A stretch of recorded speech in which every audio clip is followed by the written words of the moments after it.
ये कौन है जो अखलाक और पाकीज़गी का सबक दे रहा है? इसे हमारी बस्ती से निकालो।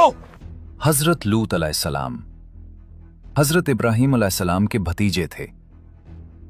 अल्लाह ताला ने उनको नबूवत अता फरमाई। उनकी कौम फलस्तीन के इर्द गिर्द सद्दूम और अमूरा के इलाके में आबाद थी, जहां आजकल डेड सी यानी बहरे मुर्दार वाक़े है। ये इलाका उस वक्त जरखेज, सरसब्ज, खुशहाल और तिजारती गुजरगाह था। इस वजह से वहां पर मुसाफिरों और ताजिरों की आमद-ओ-रफ्त बकसरत होती थी। कौम लूत मुआशी एतबार से खुद कफील और बहुत खुशहाल थी। ज्यादातर उनका पेशा ज़राअत और तिजारत था। मजबूत मईशत, पुख्ता मकानात, इज्तिमाई निज़ाम और शहरी तर्ज ज़िंदगी का मुआशरा था। बज़ाहिर उनका मुआशरा बहुत मुहज़्ज़ब था, मगर अल्लाह ताला ने सूरह अंबिया में उनके बारे में फरमाया, बेशक वो नाफरमानी करने वाले बदतरीन लोग थे। इस कौम की खराबी ये थी कि वो नाफरमान थी, नबी की बात को झुटलाते थे, मेहमानों के साथ बुरा सलूक करते थे, मुसाफिरों को लूटा करते थे, और सबसे बड़ी खराबी कि वो बदकिरदार थे, अखलाकी पस्ती का शिकार थे, गैर फितरी हवस में गिरफ्तार थे। कौम लूत जिस तरह की बुराई में मुब्तला थी, वो इनसे पहले किसी कौम ने नहीं इख्तियार की थी। अल्लाह ताला ने सूरह अनकबूत में इनके बारे में फरमाया, क्या तुम मर्दों से शहवत पूरी करते हो और तुम अपनी आम मजलिसों में बेहयाई का काम करते हो? तो उनकी कौम का सिर्फ ये जवाब था कि अगर आप सच्चे हैं तो हम पर अल्लाह का अजाब ले आए। अल्लाह ताला ने हजरत लूत अलैहिस्सलाम को उनकी तरफ भेजा। उन्होंने उनको समझाया, उनको नसीहत की, बुराई से रोका, अल्लाह की फरमाबरदारी का हुक्म दिया। सूरह शुअरा में इस बात का जिक्र इस तरह मिलता है, जब उनसे उनके हम कौम लूत ने कहा, क्या तुम नहीं डरते? बेशक मैं तुम्हारे लिए अमानतदार रसूल हूं, सो तुम अल्लाह से डरो और मेरी इताअत करो। कौम लूत ने पैगंबर की दावत को अनसुना कर दिया, कोई तवज्जो या कोई रिस्पॉन्स नहीं दिया। इनकी नाफरमानियां और बदकिरदारियां जूं की तूं जारी रहीं। कौम लूत की बुराई ढकी छुपी न थी, वो ये अमल अलानिया करते थे, शर्मिंदा होने के बजाय फख्र महसूस करते थे। जब हजरत लूत अलैहिस्सलाम ने कौम से ये बात कही, उस पर कौम ने ना सिर्फ आपकी बात मानने से इनकार किया, बल्कि मुखालिफ भी हो गए और कहने लगे, ये कौन है जो अखलाक और पाकीज़गी का सबक दे रहा है? इसे हमारी बस्ती से निकालो। उनकी कौम के इस रवैये का जिक्र कुरान में इस तरह मिलता है, और उनकी कौम का सिर्फ यही जवाब था कि उन्होंने कहा, इनको अपनी बस्ती से निकाल दो। बेशक ये बड़े पारसा लोग हैं। जब इंसान ख्वाहिश का गुलाम बन जाता है तो अक्ल काम करना छोड़ देती है, और ऐसे वक्त में सच्ची बात कड़वी लगती है। नसीहत और इस्लाह करने वाला दुश्मन और मुखालिफ नजर आता है। हजरत लूत अलैहिस्सलाम ने उनको ना डांटा था, ना ही पीटा था, बस इतना ही कहा था कि अल्लाह से डरो और सीधे रास्ते पर चलो, बुराई इख्तियार मत करो। मगर उनकी कौम को यह भी नागवार गुजरा। जिस माशरे में सच बोलना फितना और हक बोलना नफरत अंगेजी करार पाए, समझ लो कि वो माशरा तबाह हो चुका है। जो कौम नसीहत ना सुने, वो कौम तारीख के मलबे तले दफन हो जाती है। अल्लाह ताला ने कौम लूत को फौरन नहीं पकड़ा, सिर्फ एक दफा की गलती पर अजाब नाजिल नहीं किया, बल्कि उनको संभलने का मौका दिया, सुधरने का पूरा वक्त दिया। उनके पास पैगंबर को भेजा, बार बार नसीहत की गई, यहां तक कि इत्माम हुज्जत के लिए अजाब से कब्ल उन्हें आखिरी मौका भी दिया गया। अल्लाह ताला ने अजाब से कब्ल फरिश्तों को खूबसूरत लड़कों की शक्ल में हजरत लूत अलैहिस्सलाम की तरफ बतौर मेहमान भेजा। फरिश्तों के आने का मकसद तो यही था कि वो हजरत लूत अलैहिस्सलाम को ये खबर देने आए थे, आप रात के आखिरी हिस्से में अहले ईमान को लेकर निकल जाएं और पीछे मुड़कर मत देखिएगा, क्योंकि फैसला हो चुका है, अब मोहलत खत्म। मगर हजरत लूत अलैहिस्सलाम ने जब मेहमानों को देखा तो थोड़ा परेशान हो गए, क्योंकि वो बहुत मेहमान नवाज भी थे और वो अपनी कौम की फितरत और आदत से वाकिफ थे। जब इनकी कौम को मालूम हुआ कि खूबसूरत लड़के हजरत लूत अलैहिस्सलाम के पास आए हैं, तो वो खुशी खुशी दौड़ते हुए हजरत लूत अलैहिस्सलाम के दरवाजे पर आए।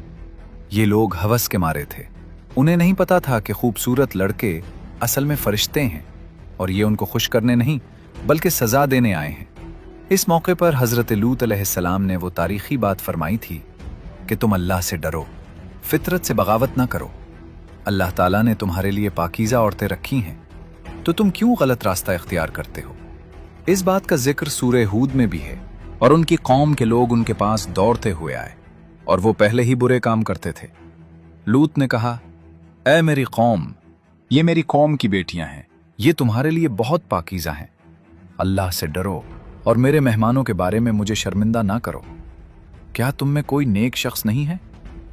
और हजरत लूत अलैहिस्सलाम का उनको समझाना इत्माम हुज्जत के लिए था और ये उनका आखिरी चांस था। लेकिन हुआ क्या, उनकी असलियत खुलकर सामने आ गई। वो मुकम्मल एक्सपोज हो गए। ना उन्होंने मेहमानों का लिहाज किया और ना ही उनको अल्लाह के नबी के सामने शर्म आई। वो हजरत लूत अलैहिस्सलाम से कहने लगे, हमें औरतों में कोई दिलचस्पी नहीं, हमें तो उन खूबसूरत लड़कों में दिलचस्पी है। सूरह हूद में इस बात का जिक्र इस तरह मिलता है। उन्होंने कहा, आप खूब जानते हैं कि आपकी बेटियों में हमारी कोई दिलचस्पी नहीं है और आप खूब जानते हैं कि हमारी क्या ख्वाहिश है। ये थी उनकी फितरत से खुले आम बगावत। हया को उन्होंने मजाक बना दिया, मुआशरती और ख़ानदानी निज़ाम को मस्ख करके रख दिया। आज सोशल साइंस भी ये कहती है कि मुआशरा हया पर कायम होता है। अगर हया फौत हो जाए तो मुआशरा तबाह हो जाता है। 1400 साल पहले हुजूर नबी करीम सल्लल्लाहु अलैहि वसल्लम ने भी ये बात फरमाई थी, जब हया फौत हो जाए फिर इंसान कुछ भी कर सकता है। कौम लूत मुकम्मल बेहयाई की तस्वीर बन चुकी थी। इनका मुआशरा अखलाकी पस्तियों में घिर चुका था, नाफरमानी की तमाम हदें पार करती थी। बिलाखिर आसमान ने अपना फैसला सुना दिया। एक जोरदार आवाज ने इनको हिला डाला। सो जब उन पर सूरज चमक रहा था तो एक जबरदस्त चीख ने उनको पकड़ लिया। फिर इसके बाद इन पर पत्थरों की बारिश की गई। बेशक हमने उन पर पत्थर बरसाए, माँ सिवा आले लूत के। हमने उनको सहरी के वक्त बचा लिया। फिर जल्जले से इनकी जमीन हिला दी गई, यहां तक कि इनकी बस्ती को पूरा उल्टा दिया गया। सो जब हमारा अजाब आ पहुंचा तो हमने उस बस्ती के ऊपर के हिस्से को उसके नीचे कर दिया और हमने उनके ऊपर पत्थर के कंकर लगातार बरसाए, जो कंकर आपके रब की तरफ से निशान ज़दा थे। और ये सज़ा उन जालिमों से कुछ दूर न थी। यानी कुल 4 किस्म के अजाब उन पर आए। सबसे पहले जोरदार चीखने में पकड़, जिसे मॉडर्न साइंस में ब्लास्ट या शॉक वेव कहते हैं। फिर जलजला आया, फिर उन पर पत्थरों की बारिश की गई। मॉडर्न साइंस में इसको मीटियोराइट्स कहते हैं। और सबसे आखिर में उनकी बस्ती को उल्टा दिया गया, यानी लैंड कोलैप्स।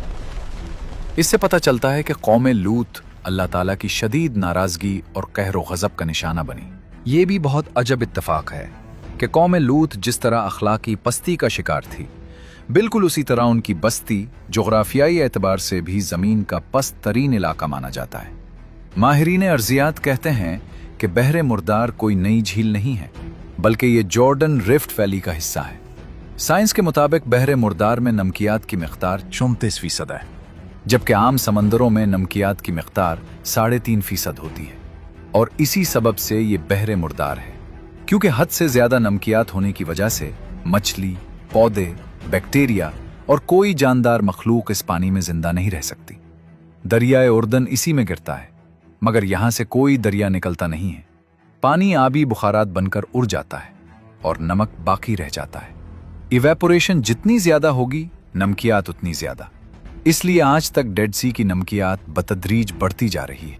और ये इलाका सतह समंदर से 430 मीटर नीचे है, यानी दुनिया का सबसे नशेबी और पस्ती का इलाका। और यहां पर बसने वाली कौम भी दुनिया की पस्त तरीन कौम थी। यानी यहां फितरत और कुदरत का एक अजीब इम्तिजाज नजर आता है। कौम लूत की कहानी महज एक तारीखी वाकया नहीं है, बल्कि ये वाकया इंसानी और अखलाकी जवाल की मुकम्मल दास्तान है। ये वो आईना है जिसमें हर बदकिरदार मुआशरा अपना चेहरा देख सकता है। कौम लूत की तबाही आज भी हमें यह एहसास दिलाती है कि जब अक्ल ख्वाहिशात की गुलाम बन जाए, जब नसीहत के कान बंद हो जाएं, और जब गुनाह सिर्फ जुर्म नहीं बल्कि फख्र और पहचान बन जाए, तो समझ लो तबाही से अब कोई नहीं बचा सकता।